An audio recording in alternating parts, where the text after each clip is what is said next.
आदाब नाजरीन, मैं अकोला महाराष्ट्र से डॉक्टर रेहान ख़ान। आज का मौजू है रोहिड़े का दरख्त। रोहिड़ा, रक्त रोहिड़ा, रगत रोहिड़ा इसके आम नाम हैं। रोहितक नाम से इसे संस्कृत में जाना जाता है। टेकोमेला अंजुलेटा इसका लैटिन नेम है। और एक इसका ख़ास नाम है, वो है दाड़िम पुष्पा।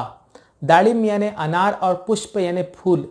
चूँकि इसके फूल अनार के फूल की तरह होते हैं, बिल्कुल वैसे ही हैयत के होते हैं, बस थोड़ा सी जसामत बड़ी होती है, तो इसलिए इसका ये ख़ास नाम जो इसकी शनाख्त को ज़ाहिर करता है, दाड़िम पुष्पा करके इसका नाम संस्कृत में आया है। और इसीलिए इस पौधे का, इस दरख्त का दाड़िम पुष्पक नाम है।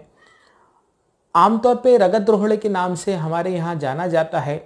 जहाँ तक इसके मिजाज का ताल्लुक़ है तो ये सर्द खुश्क मिजाज का दरख्त होता है। और अफ़ाल की बात करें तो ये मुखशिन है, खुश्की पैदा करता है ज़बरदस्त किस्म।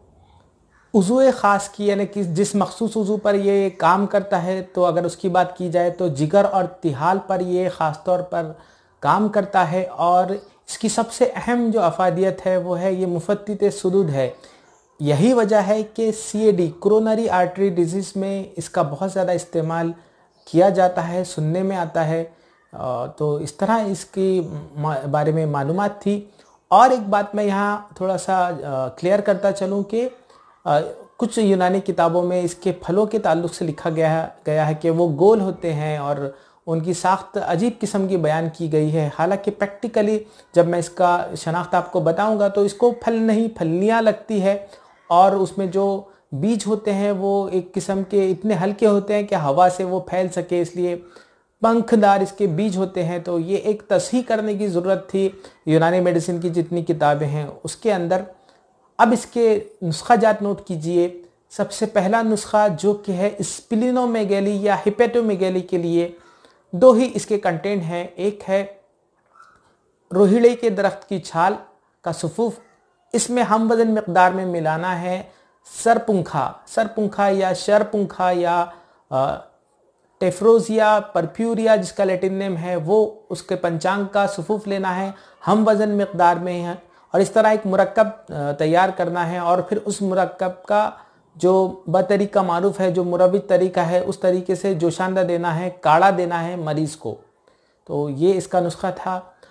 अगला इसका नुस्खा नोट कीजिए जो कि है मोच या अकड़न या जकड़न के लिए, ख़ास तौर से किसी हादसे के तहत अगर किसी किस्म की मोच आ जाती है तो तब इसका लेप करना है।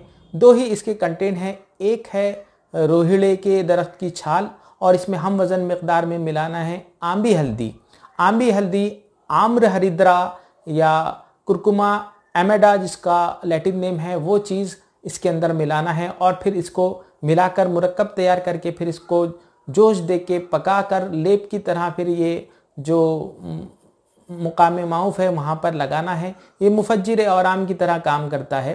तो इस तरह ये एक नुस्खा है। अगला इसका नुस्खा नोट कीजिए जो कि है बवासीर के लिए, ख़ास तौर से बादी बवासीर के लिए, सूखी बवासीर के लिए। इसके कंटेंट नोट कीजिए। रगत रोहिड़े की छाल का सफूफ और इसमें मिलाना है हलीला जर्द। दोनों हम वज़न मकदार में लेना है और इसकी मकदार खुराक रहेगी 3 से 5 ग्राम सुबह, 3 से 5 ग्राम शाम। तो इस तरह ये इसके मुजर्रबात थे। मज़ीद तफसीलात तो मैं फिर कभी इसका जो दूसरा हिस्सा बनाऊंगा उसमें दूंगा। एक जुमले में बयान करूँ तो जो इसका ख़ास तौर से जो इस्तेमाल जो मुफ़त्तित सुदूद के तौर पे होता है, उस तरफ अगर तबीब हज़रात ध्यान दे तो ज़्यादा फ़ायदेमंद होगा, ज़्यादा सूदमंद होगा उन लोगों के लिए। बहरहाल आखिर में इसकी अब शनाख्त कीजिए, मुशाहिदा कीजिए इस रोहिड़े के फूल का। ये अनार की तरह दिखने वाला फूल है, अनार के फूल की तरह दिखने वाला फूल है। ये इसके पत्ते हैं। इन पत्तों का जो जिसे कहते हैं लीफ वेनेशन, उसका भी मुशाहिदा कीजिए। ये दूर से, अब थोड़ा नज़दीक से ये देखिए, इस किस्म के इसके पत्ते होते हैं। ये देखिए। अब इसकी जो फलियां हैं उनका मुशाहिदा कीजिए। मैं आपको थोड़ा सा मुफस्सल तरीके से इसे बता देता हूं।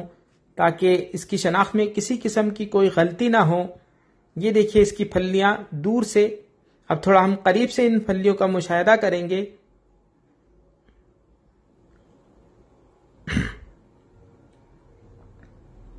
ये देखिए इसकी फलियां इस किस्म से, जब सूखने पर ये खुद ही चटक जाती हैं, खुद ही टूट जाती हैं, फट जाती हैं ये फलियां इस किस्म की।